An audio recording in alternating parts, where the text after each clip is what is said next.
y'all. Thank you, thank you. I have to say, when I came in today, I was so impressed. I guess I'm just used to like being in my little middle school and, which is a big middle school, but, just in my world of middle school. And then when I get into the bigger district, then I'm always like, man, there's so much going on in the district, and so I'm really pleased. I'm so pleased that today is happening, and I'm really excited to be a part of it.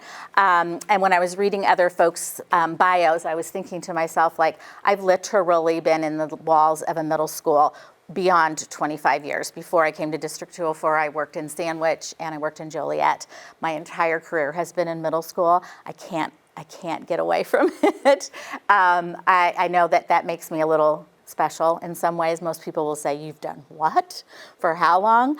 But the thing that I love about middle level kiddos is they're just practicing, constantly practicing to be an adult. And I just find that so important. To me, it's just, I know the younger years are important too, but to me, those are just such valuable years. And I love being a part of watching that growth in just 3 short years. The difference between a 6th grader and an 8th grader is amazing and usually very rewarding.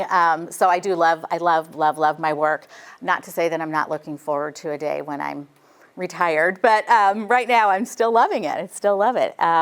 So yeah, I have my 2 boys that live at home with me. They're 15 and 17, and then I just to kind of have that heart. So I have brought in a few extras along the way.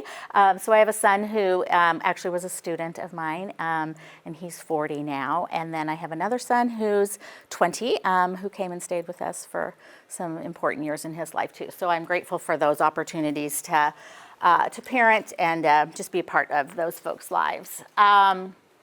Okay, so I'm just going to click through. Oh, here's my kids. So this is a good example of what my parenting life is like. You can probably tell who the mama's boy is and who the one is that challenges me a little bit. Not the dog, but the boy. I don't know. So this is John. He's my sophomore, and Sam's a senior.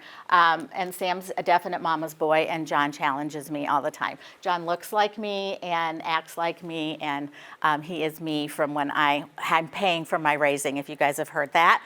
Definitely. He's a great kid, but he lets me use all of my good strategies. I have to use my good strategies with him. So today, I really hope that we can just kind of have more of as much of a discussion as possible. So at the outset, I'll just say that, in terms of confidentiality, please feel free to share your own experiences with leaving names out, because I know that would be really helpful for the confidentiality piece, but I'm more than willing to help you kind of piece through an experience that you may currently be having with one of your kiddos, or something in the past that you wish you had done differently. I'd be happy to do that together. So we'll talk a little bit about the difference between peer conflicts and bullying, talk a little bit about a school perspective on those on peer conflicts, and then we'll go through some strategies, and if we have some time, we'll do some questions and answers, okay? Great. Okay. So the peer conflict and bullying, I will say that is one of my biggest challenges sometimes, is really trying to encourage kids exactly what they're experiencing, and parents as well.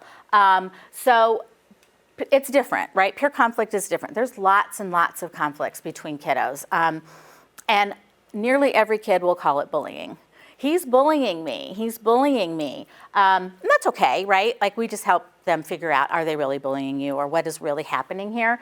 So I'm happy to do that with the kiddos and with folks as well, parents as well. So let's just take a quick look at what we use, like kind of my definition that I borrowed from a different organization, of course.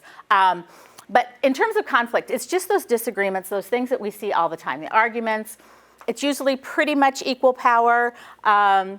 And it usually stops, right? If you have some sort of interaction, some sort of intervention, it will usually end. And bullying is where it's, for me anyway, the biggest difference is that the difference in power, right? So even within, particularly with some female students, that power struggle within a friendship group, right? That can be a little gray, right? Where it is a bit of a peer conflict, but it can become bullying or social aggression because the kind of the queen bee. That was a book from a long, long time ago, but it's still very true.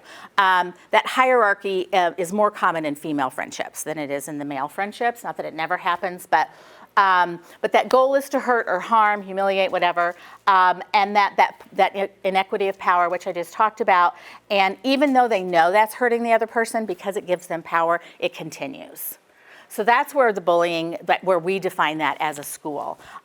So certainly if you call your child's school and talk to a teacher or a mental health professional at school and say, my kid's being bullied, we're just going to say, like, what's going on? Tell us more, right? And it doesn't matter if you're using that term and we use it differently. What matters is that you're reaching out and letting us know that something's happening with your child that you need some supports with. So I don't want you to worry about, like, if you're using the wrong word, that somehow you're not going to get what you need, but you will. But it is important for kids to understand that. Obviously, a sixth grader's not going to come to me and say, I have a peer conflict, right? They're probably going to say, she's making me so mad. She won't let me sit at her table. He keeps taking my pencil bag and putting it on top of my locker, and it's, then I'm late for class, right? So those seem like small, minuscule, right? But in their world, that is really big, right? Middle school moves very quick. They are trying to get through to their classes. They're trying to take on all of these new responsibilities. And it's very stressful, right? So for some kids, anything that kind of makes a change in their day can really throw that off. So does that make sense? I think it probably does to most of you, yeah. Okay, so in terms of school considerations, I kind of already touched on that a little bit. So, getting those questions answered, sort of like, what's happening? Give me more information. Is this happening in the neighborhood too? On the bus? Just getting all of the good information that we can. And then certainly if it's bullying, right? If there's some power struggles, if this has been happening for a while, you've been trying to deal with it as a parent, our response is going to be different. It's going to have a much more disciplined response than just like a peer response. So at most middle schools, this is true at the elementaries and the high schools as well. There's different offices basically and different folks that do different things, right? So at a middle level, we have our principals and assistant principals. And then we have our counselors, social workers, psychologists, right? So as a counselor, then I would probably be the first line of defense, right? And I would try to go in there, try to help those kids figure out that peer conflict, get that resolved. That can happen in a lot of different ways. Sometimes it is a sit down with both kids together. How can we work this out? You guys were in a friendship, you are in a friendship. What can we do? So we sit down together, pick your comfy chair, get a fidget, try to get comfortable, and then everybody hopefully gets a chance to talk about what they want to do. Sometimes I'll use a talking fidget. So whoever has the fidget gets to do the talking. The other person has to wait till they get the fidget. That would be a typical response. Now, if it's bullying, or if we find out that it's risen to a higher level, so to speak, then that's when I would bring the principals in or the assistant principals in. And then we're looking at consequences for the perpetrator, right? We don't want to, obviously the victim is not somebody that's going to be receiving the consequences, but we have strict policies on that. So we definitely want to be sure that a peer mediation or whatever is not appropriate in that time, right? Like we would not want your child as a victim to have to sit down with the person who's been victimizing them, right? Like that would be super uncomfortable. And so we do that for them. We let them know, I would be the person maybe who tells the perpetrator, this is how this is making this child feel, this is what's happening, try to get from that perspective. And then we do support both people, right? So it is a learning experience, right, for all kids at middle level. So even if your child is the one doing the bullying, they're still going to get some supports afterwards, right? So even if they get a consequence, they're still going to get some time with their counselor. They're still going to get some opportunity to learn from that experience, make some changes, do some reflections, learn some new behaviors, that kind of thing. Make sense? So that's pretty much true at each level. Obviously, at the high school level, bullying can look very different. It can be much more serious at sometimes, right? We're looking sometimes at kids who are already adults. That can be a very different response and a different reaction. But that underlying reaction of the support for the kiddos is still there, no matter what level you're at. I feel like that's been sort of a pendulum over the years. So certainly there have been times as a school and as a district where we've taken more of a hands-on approach to things that are happening outside of school. And then there's been times when we've been like the response has been a little more hands-off. So right now I would describe it more that if there's something happening outside of school and it's leaking into school, then we would get involved. So if there's a neighborhood problem and the kids are doing fine at school, we would not. You know, I can meet with your child, right, and talk to them about that and work with them, with, with both parents. You know, we're happy to do those kinds of things, but we probably wouldn't look at discipline. We probably wouldn't look at a larger response, if that makes sense. I can give an example. I had a couple of boys who got into it in somebody's driveway playing basketball, right? And of course somebody videotapes it, of course, right? So the one kid is swearing at the other one. So then that kid, of course, tells that child's mom and dad, like, he was swearing at me. So then it kind of escalated, right? Because then that parent was upset, and that's all fine. Well, then the parents had an argument basically about it. They had a louder conversation in the neighborhood, which of course got videotaped.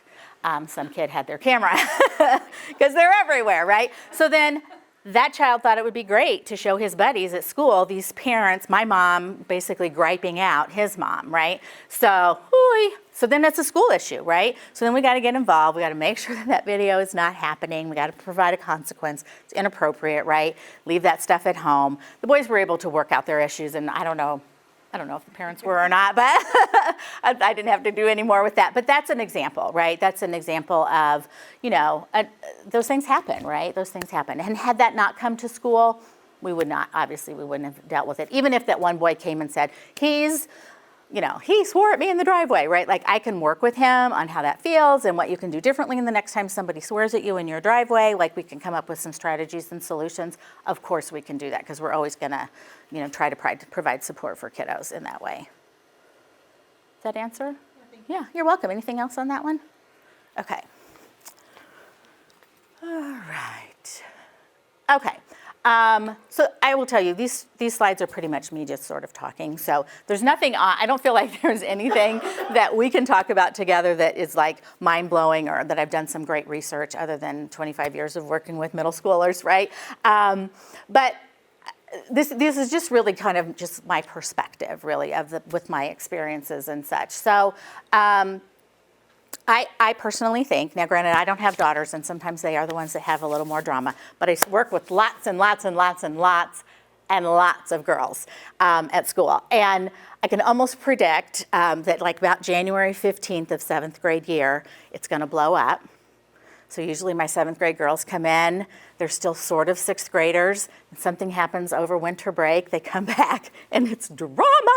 Nobody can sit together anymore, we have to redo the lunchroom, and that's almost always. The 8th grade girls come back from winter break and they are ready to go to high school. They are sick and tired of the boys, because the boys have not gotten there yet. The girls are done, they're done.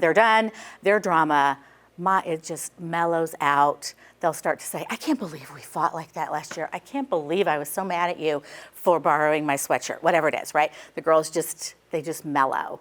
And it's almost like clockwork, January 15th. It's just amazing to me to see that. But that is kind of that transition, that's just how that process works. And at 7th grade, what I think happens is the girls in particular seem to be more,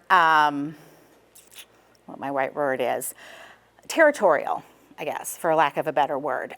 It just has a different territory feeling, right? So when they're younger, I feel like, you have to have that one best friend. When they're in elementary school, she's my most best friend. And then those things will fall apart for elementary type reasons. But at middle school, when those things start to fall apart, they fall apart for the smallest reasons, right? She had her back turned to me at lunch at the table. She gave everybody a blow pop, and she didn't give one to me. She must be mad at me. And so now I'm going to stand at the locker and say to my other friend, I think she's mad at me. And then as she comes up, I'm going to turn around because she's mad at me, and I'm not going to talk to her. And now she's seeing that you're going to be more friends with someone new, right? So that's where it comes from. It comes from all of those kind of misinterpretations. They fill in all those blanks on their own because they don't have the skills to say, hey, are you mad at me? And then the other girl probably doesn't have the skill to say, yeah, actually, I kind of was mad at you that, you gave all those blow pops away and I didn't get one. Like, I know that's silly, but I kind of wanted one and it made me feel like you didn't count me as one of your friends, right? Yeah, it is hard, not just at middle school, but in our large buildings right across the district, it is hard to find the niches for every kid, right? Like obviously that's not possible and it's usually not the expectation, but it is heartbreaking to hear when we've missed one, right? Like it's not what we want, of course. So a couple of highlights there. Definitely that connectivity, finding that space to be connected. That builds self-confidence, it builds self-worth, that's where you find your love. That's where you know is your safe space, right? And for middle-level kiddos in particular, we can't always be that person as their adult, the caring adult in their life, their parent, right? That it's not that they don't love you. That's not where they're getting filled, right? They're wired to get filled from their peer relationships. And so as much as we try that, right? We try, but I love you, and your sisters love you, and da-da-da, that just doesn't fill them. That's not where they go. So let's look at the next slide and kind of give some ideas about some conversation starters. So these are things that worked for me, as a parent. They worked for me in my many, many years of talking with kids in the middle school level, is just that kind of relaxed environment. For me, I love the car. Sometimes when I'm folding laundry works too, because it seems like you're not really focused on them, right? So it's more relaxing to them. They don't feel like you're, really listening or really focusing in on them, asking them a ton of questions, right? I'm driving and I'm saying, geez, what was school like today? How did things go? Tell me a little bit about that. Like, what was lunch like today? Especially if I know that there's been a peer interaction that was negative, maybe in the lunchroom. So I noticed that, which can feel like a weird, maybe not a normal way that we talk about with our kids. So something along those lines, like I noticed that when you get off the phone with Susie, you kind of slam your phone down, or you seem upset about something, or you get kind of quiet, right? Like you're just noticing a behavior. You're not really judging Susie. You're not judging your child. You're just noticing a behavior, and see if, maybe they won't really talk about it with you, but it's giving them a cue. I'm seeing this about you. And then maybe they can then focus on that, like, oh, I did notice that. Oh, I do fight with Susie a lot. And they can kind of get to that on their own. It doesn't have to be a direct, here's what you should do. Here's what I think Susie's not a good friend for you. I also think it can be helpful to use like what you see in the TV or movies, online, reality shows, whatever, using those experiences that you all are seeing. Oftentimes they're negative, right? Using them as examples, like, wow, she and her friend, it took them the whole course of the movie to be able to figure out this conflict. I wish they could have, talked about this in a different way. I wish she could have been able to, hear what was going on with her friend instead of them just not communicating and, getting to the end of the movie before they were able to resolve their conflict. So just using those opportunities to talk about relationships, I think, can be really helpful too. And the last bullet on this slide is talking about like a sports commentator versus a referee. I think that's a good way to sort of frame it for us, that I'm just the guy or the girl telling you what I see, not making a judgment about what I see, not making a judgment about your behavior or their behavior or whether or not they're a good friend or whatever. I'm just saying, I see that, or I notice that, or I wonder if there's a way for both of you to get what you want. I wonder if, sometimes when you're upset at lunch or don't want to eat your lunch, I wonder if that has to do with who you're sitting with. Just wondered. And then, then there's no demand for a response from your child either. Okay, let's move forward with a few more. So here's some more direct instruction for your kiddos. More when you have that open door, they're ready to get some advice or some support from you. So here's just a couple of little tips for that. So identifying like kind of what the problem is. I think that can be really helpful. Sometimes it's just, I'm just so mad. She's always or she's never, right? Like when we're in those conflicts, she's always taking my blow pops. I don't know, just, that sounds very minuscule, but you can insert any other example of what might be happening there. So, what is it that you want? What feeling is coming from that, right? Like, is it really about the blow pop, or is it really because you feel disrespected? Or is it because you feel like she prefers the other girls in your friendship group or the other people in your friendship group? And that's why she treats you that way. That's why she takes things out of your lunch. So it's not really the things she's taking or the action, that action, it's the feeling behind it. So kind of helping them get down, kind of digging through some of the surface problem and getting to kind of more of the root of it will help your child figure out what it is that they want.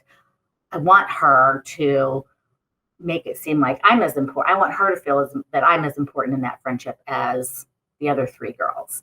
And then maybe talking about some solutions. Maybe getting together individually with Susie would make you feel like you're building your relationship with her. And then that might increase the closeness that you feel with her. And then also identifying what can you control. Maybe it just is that Susie prefers a couple of other girls in the friendship. Doesn't mean that you're not friends. Doesn't mean that doesn't feel very good, but I can't really control who Susie's favorites are. And so I just have to learn to live with that kind of negative feeling that is, or make a decision about whether or not I want to stay in that friendship. That all sounds very simple. It's obviously a lot more complicated than that. But those I think are good places to start with kiddos. And then also teaching our kids to advocate for themselves is a really important skill. We're not always going to be there to call school or to give them advice. They need to be able to navigate some of these conflicts on their own because they're in that situation, and waiting till the next day, waiting till, a week later may not solve the problem for them. It may not really get to what needs to happen in the moment. So using I statements, talking about their feelings, communicating what they need, and just practicing is really important. So they can practice with you at home. My kids would never do that, but you can also role play that for them. So like, I don't really know how to talk to Susie about this problem. And then you could say something like, well, I don't really know either because I'm not friends with Susie, but I know in my life when I have a conflict, I might say something like, and then you can just sort of say, I don't like it when, or I need to talk to you about something that's important to me. My feelings are, I'm having these negative feelings about this situation that's been happening, and I need to talk to you about it. Like just sort of giving them those examples, and then they can put it in their own words and give it a try. So here we're going to talk just a little bit about online conflict and bullying. Clearly, that could be its own entire session, right? That's a huge issue for our kids, and it does rise to a really negative and sometimes dangerous level. And so I really want to encourage you as parents to take control of your child's online presence. So allowing them some freedoms obviously is important, but the internet and social media is it's so big, right? And it's so difficult for us to even, for me, I mean, I don't have a big online presence. So for me, sometimes it's so hard for me to understand just sort of how big this is in my kids' lives. And so the only thing I feel like I can do is just control time and time of day and amount of time that my kids are on. And then also, depending on your child's age, having control over which sites you're allowing them to use. They're not going to like that, right? They're going to push back. They're going to fight back about that. But what we know as adults is that our kids are not ready. They are not ready for that much freedom, for the entire internet to be at their access. They're not ready for that. They don't have the social capacity, the emotional capacity, even the like the brain capacity to sort of take all of that in and manage that information all by themselves. So that would be my first piece. Definitely decide amongst you and your partners or whatever how it is that you're going to interact with your kids about social media and what kind of parameters you're going to put on it. I would really encourage you, highly encourage you, put some parameters. Whatever works for your family, make sure there's some parameters on that for your kiddos. And then in terms of what you all can do, like if something starts to happen online and you don't really know, like, you can tell that it's upsetting to your child. Obviously, you can increase those parameters about exactly what you're allowing online. Please give us a call. Talk to a trusted adult. Talk to a friend. Even adult to adult is really important. For isolated events among, like, something negative gets put on Snapchat or on TikTok or whatever about your child, right? Like that can be considered just a typical conflict, right? It's a one-off. It happened. It was hurtful.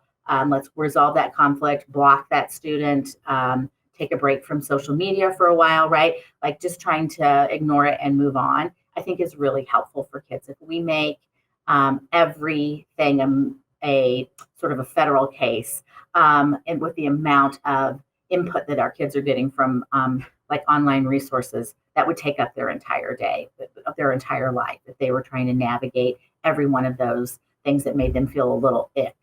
But setting those boundaries, we talked about that. If things continue, right, if you feel like this is turning into an online bullying situation, right, like it's continuing to be negative, keeping those records, making those screenshots, letting us know at school. Sometimes you might need to contact the provider or the online platform. I think blocking is like one of the best tools, right? Like we can't block each other in school, but we can sure block each other online. And I think that's a really powerful tool that can really help protect your child from encountering more negative interactions with a peer. And then passing on those hurtful or embarrassing messages, right? Like being part of that telephone game or being part of the rumor mill. While it might not be about me directly, I'm not going to be part of passing those negative things around, right? Like, so I think that's really an important skill to be teaching our kiddos as well. Obviously, when things, if they feel out of control or they feel like you need more support with that, please call your school, call your school counselor, call your principal, your classroom teacher. And if you don't get the answer you feel like you need or want, call another adult in the school, right? There's lots of us here. Some of us are more adept than others, right, at dealing with certain issues. And so I really want to encourage you that that's what we're here for, is to help support you and your kiddos. And so please let us know if there's something that we can do to be supportive of you and your kids and your families.